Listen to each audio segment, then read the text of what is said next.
இது தொடர்பாக நம்மோடு கருத்துக்களை பரிமாறிக்கொள்வதற்காக கோவை சத்யன் இணைப்பில் இருக்கிறார். வணக்கம் சத்யன், இது தொடர்பாக உங்களுடைய கருத்துக்களை சொல்லுங்க.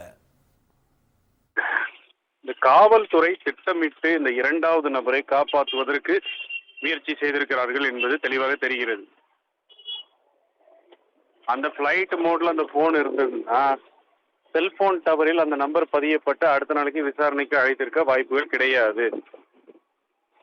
ஞானசேகர் போலீஸ் ஸ்டேஷனில் விசாரணைக்கு அழைத்த பொழுது அவரை காவல்துறையை மிரட்டி வெளியே கூட்டி சென்ற நபர் யார்? காவல்துறை அந்த சிசிடிவி காட்சியிலேயே வெளியிட மறுக்கிறது. 3-4 தடவை கேட்டுக்கிட்டே இருக்கும்.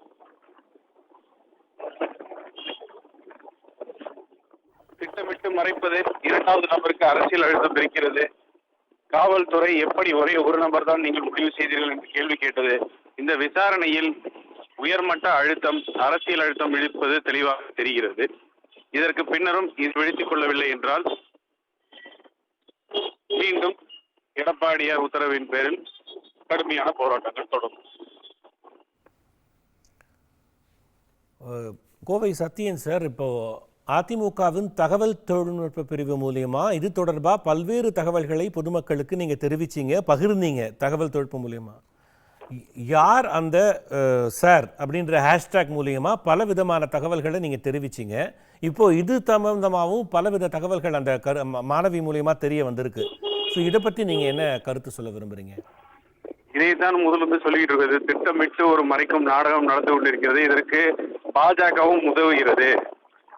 அந்த எஃப்ஐஆர் லீக்கு ஒரு டெக்னிக்கல் எரர்னு சொல்லி என்ஐசி நேஷனல் இன்ஃபர்மேட்டிக்ஸ் சென்டர் சொன்னதாக ஒரு தரவுகள் பகிரப்படுவது.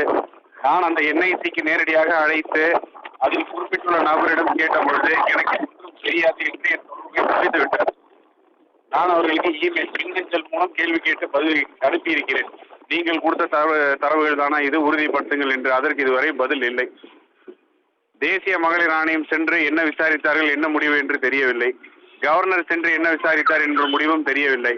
திட்டமிட்டு இதை மறைப்பதற்கு பாஜகவும் இதுக்கு துணை புரிகிறதோ என்கின்ற ஐயப்பாடு வருகிறது. ஒரு ஓகே சார், நன்றி சார், நன்றி திரு சத்யன். தங்களுடைய கருத்துக்களுக்கு மிக்க நன்றி.